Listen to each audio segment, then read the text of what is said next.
ಬಿಸ್ಕೆಟ್‌ನ powder ಮಾಡಿ ಮತ್ತೆ biscuit ಮಾಡಿದ್ಯಾ ಅಲ್ವಾ? ನಿಜ ಹೇಳು ಅಂತ ಕೇಳಿದ್ರು ಮನೇಲಿ. ಅಷ್ಟು ಪರ್ಫೆಕ್ಟ್ ಆಗಿ ಬಂದಿತ್ತು ಬಿಸ್ಕೆಟ್. ಅಷ್ಟ್ ಚೆನ್ನಾಗಿ ಬಂದಿರೋ ಬಿಸ್ಕೆಟನ್ನ ನಿಮ್ಮ ಹತ್ರ ಶೇರ್ ಮಾಡ್ಕೊಳ್ದೆಲೇ ಇರ್ತೀನಾ? ಡೆಫಿನೈಟ್ಲಿ ಶೇರ್ ಮಾಡ್ಕೊತೀನಿ. ಫಸ್ಟ್ ಒಂದು ಬೌಲಲ್ಲಿ ಬೆಲ್ಲ ಹಾಗೆ ಸಕ್ಕರೆನ ಹಾಕೊಂಡು ಚೆನ್ನಾಗಿ ಬೀಟ್ ಮಾಡ್ಕೊಳ್ಳಿ. ಒಂದು 5 ನಿಮಿಷ ಬೀಟ್ ಮಾಡಿದ್ರೆ ಸಾಕು, ಅದು ಫ್ಲಫಿ ಆಗಿ ಬರುತ್ತೆ. ನಂತರ ಅದಕ್ಕೆ ಸ್ವಲ್ಪ ಏಲಕ್ಕಿ ಹಾಗೆ ಗೋಧಿ ಹಿಟ್ಟನ್ನ ಹಾಕಿ ಫಸ್ಟ್ ಮಿಕ್ಸ್ ಮಾಡ್ಕೊಳ್ಳಿ. ಅದಾದ ನಂತರ ನಿಮ್ಗೆ ಕನ್ಸಿಸ್ಟೆನ್ಸಿಗೆ ಎಷ್ಟು ಬೇಕೋ ಅಷ್ಟು ಹಾಲನ್ನ ಹಾಕೊಂಡು ಚಪಾತಿ ಹಿಟ್ಟಿನ ಅದಕ್ಕೆ ನಾದ್ಕೊಂಡ್ರೆ ಸಾಕಾಗತ್ತೆ.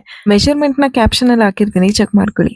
ಮಾಡಕ್ ಮುಂಚೆ ನಾನು ಕೂಡ ಇಷ್ಟು ಪರ್ಫೆಕ್ಟ್ ಆಗಿ ಬರುತ್ತೆ ಅಂತ ಅನ್ಕೊಂಡಿರ್ಲಿಲ್ಲ. ಡೆಫಿನೆಟ್ಲಿ ನೀವು ಇದನ್ನ ಟ್ರೈ ಮಾಡ್ಬೇಕು. ತುಂಬಾನೇ ಚೆನ್ನಾಗಿ ಬರುತ್ತೆ. ಸೊ ಆ ಸಾಫ್ಟ್ ಡೋನ ನಿಮಗೆ ಬೇಕಾಗಿದ್ದಂತಹ ಶೇಪ್ ಅಂಡ್ ಸೈಜ್ ಅನ್ನ ಮಾಡ್ಕೊಂಡು ಒಂದು ಪಾತ್ರೆಯಲ್ಲಿ ಇಟ್ಕೊಂಡು ಒಂದು 10 ನಿಮಿಷ ಇದನ್ನ ಫ್ರೀಸ್ ಮಾಡಿ. ಅಷ್ಟರಲ್ಲಿ ನೀವು ಪ್ರೀ ಹೀಟ್ ಮಾಡಿರುವಂತಹ ಕುಕ್ಕರ್ ಅಲ್ಲಿ ಇಟ್ಟು ಲೋ ಫ್ಲೇಮ್ ಅಲ್ಲಿ 20 to 30 ಮಿನಿಟ್ಸ್ ಬೇಕ್ ಮಾಡಿದ್ರೆ ನಿಮ್ಮ ಕ್ರಿಸ್ಪಿಯೆಸ್ಟ್ ಬಿಸ್ಕೆಟ್ಸ್ ರೆಡಿ ಆಗುತ್ತೆ. ಡೌಟ್ ಇದ್ರೆ ಈ ರೀಲ್ನ ಸೇವ್ ಮಾಡ್ಕೊಂಡು ನೀವು ಕೂಡ ಟ್ರೈ ಮಾಡಿ. ಹಾಗೆ ಮತ್ತಷ್ಟು ತಾಯಂದಿರಿಗೆ ಇದನ್ನ ಶೇರ್ ಮಾಡಿ. Thank you so much for watching and like, share, subscribe and comment ಮಾಡೋದನ್ನ ಮರಿಬೇಡಿ.